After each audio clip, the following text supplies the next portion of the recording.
तो हेलो भाई लोग, आज हम लोग पढ़ने वाले हैं लाभ हानि नियोजन खाता बनाना। ये रहा, जिसे इंग्लिश में बोलते हैं preparation of profit and loss appropriation account. साझेदारों के मध्य समझौता होने पर लाभ का विभाजन। उदाहरण, अशोक और अनिल एक फार्म में साझेदार हैं तथा लाभ हानि को बराबर बांटते हैं।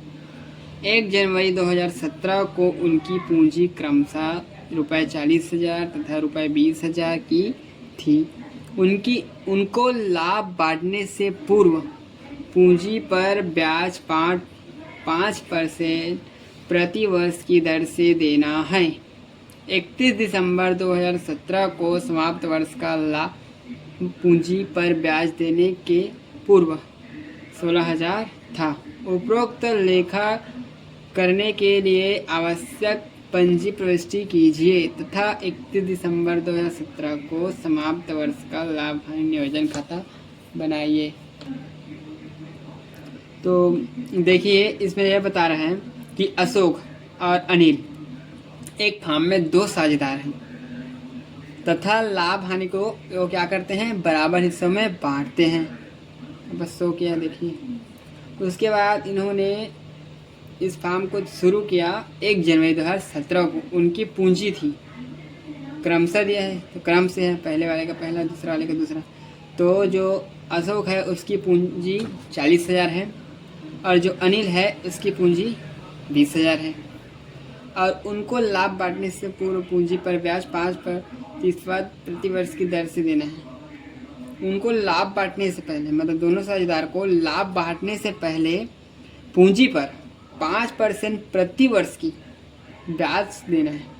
5% प्रति वर्ष की दर से, यानी कि 1 साल में 5% ब्याज लगेगा हर साल। और इसमें क्या बता रहे हैं, 31 दिसंबर 2017 को समाप्त वर्ष का लाभ पूंजी पर ब्याज देने के पूर्व 16,000 था। ये मतलब 31 दिसंबर 2017 को ये समाप्त हो रहा है, जिसमें उनका लाभ पूंजी पर ब्याज देने से पहले 16,000 था। मतलब यहाँ इसमें यह बता रहे हैं कि पूंजी पर ब्याज अभी नहीं लगे।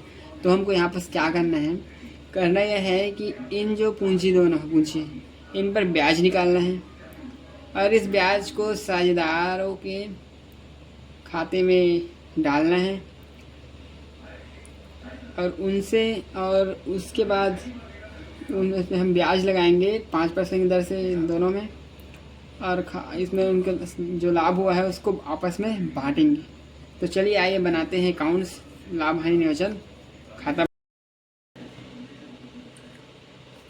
तो गाइस देखो, मैंने बोला था कि अशोक और अनिल 2 साझेदार हैं जिन्होंने अपनी पूंजी पर ब्याज प्राप्त किया है। अब ब्याज प्राप्त कैसे किया है मैं आपको समझाता हूँ। अनिल की पूंजी थी, अशोक से शुरू करते हैं। अशोक की पूंजी थी, जिसे पहले लगाई थी 40,000 रुपये, ठीक है। जिसे ब्याज मिला था, जिसे ब्याज देना था 5%। 5 को 100 से भाग देंगे तो इसको काटना है ऐसे ऐसे ऐसे ऐसे, खत्म।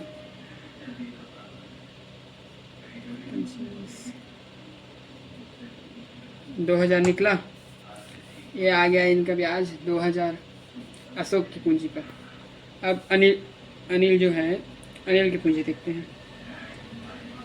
अनिल की पूंजी, अब अनिल की जो पूंजी थी वो अनिल की पूंजी है 20,000 रुपये,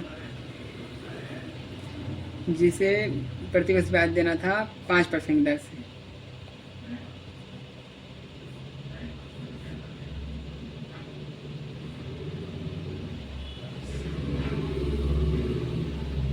इसका ब्याज आ रहा है 1,000 रुपये, जो कि यहाँ पर से 1,000 दिया है। और इसका यहाँ पर इसको चिन्ह करेंगे, ये प्लस है, कोष्टक में नहीं है, प्लस है, ये ऐसा हो गया। 3,000 आ गया, दोनों की पूंजी मिलाकर यहाँ पर 3,000 शो करना है।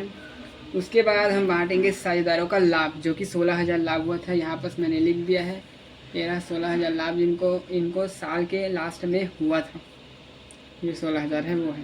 इसके बाद शेयरधारकों का लाभ को हमको विभाजन करना है, जिसमें अशोक की पूंजी इसमें इसको भाग देने के बाद अशोक की इसमें पूंजी आ रही है जो कि है 6,500 और अनिल की पूंजी आ रही है 6,500, जो दोनों शेयरधारकों के बीच में बटा हुआ है। ये जो 13,000 ये दोनों को मिलाकर 13,000 रुपये हुआ है। और ये 13,000 में ये जो ब्याज मिला है 3,000, उससे लेकर आकर 16,000 हुआ है। तो आपको ये समझना है कि ये जो हो रहा है कैसे हो रहा है। तो हो ऐसे रहा है कि ये जो फार्म का लाभ है ना, फार्म है का लाभ जो कि हमको साल के लास्ट में हुआ है 16,000, और इन 16,000 में से हमको ब्याज देना है 3,000 रुपये, जो कि हमने निकाला है। तो 3,000 ब्याज दोनों साझेदार को देना है। तो इसको हम लोग यहाँ से माइनस कर देंगे, जो कि माइनस करने के बाद यह बच जाएगा 13,000 रुपये।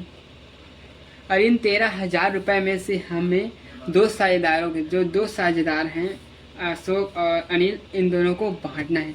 तो इसको हम डिवाइड करेंगे, जैसे दो साझेदारों के दो साझेदारों का लाभ, ठीक है। तो इसमें हम दोनों साझेदार को बांटेंगे। तो इसमें 13,000 जो है 13,000 जो लाभ हुआ है फार्म को, इसको हम भाग दे देंगे। दो साझेदार है तो दो संख्या से, तो इसको 2 से भाग दे देंगे। तो ये सीधा कट के आ जाएगा 6500। तो एक साझेदार का जो हो रहा है 6500 आ रहा है। तो इसमें हम लिखेंगे अशोक का लाभ जो है, इसको ऐसे शो किया जाएगा 13,000 1/2 इक्वल टू 6500 ऐसे। और अनिल जो है, अनिल का लाभ इसमें भी 13,000 होगा। 13,000 से यह भाग जाएगा 1/2 से, तो इसका ही 6500 ही आ जाएगा, इसमें रहेगा। ऐसे होकर दोनों साझेदार में जो पूंजी पे ब्याज दिया जाएगा, पहले जो फार्म का पहले लाभ होगा उससे दोनों साझेदार के बीच में, दोनों साझेदार की जो पूंजी है उसमें उन्हें ब्याज दिया जाएगा। ब्याज में देने के बाद जो पूंजी बचेगी उस पूंजी को दोनों साझेदार लाभ में बांटेंगे बराबर हिस्से में, क्योंकि इसमें लिखा गया है पुस्तक में कि बराबर हिस्से में बांटना है। अगर ये अनुपात की जगह दे रहता तो इनका हो सकता है कि अनिल और अशोक है उसका जो लाभ का जो रेशियो है वो कम ज़्यादा आ जाता, बराबर नहीं होता। तो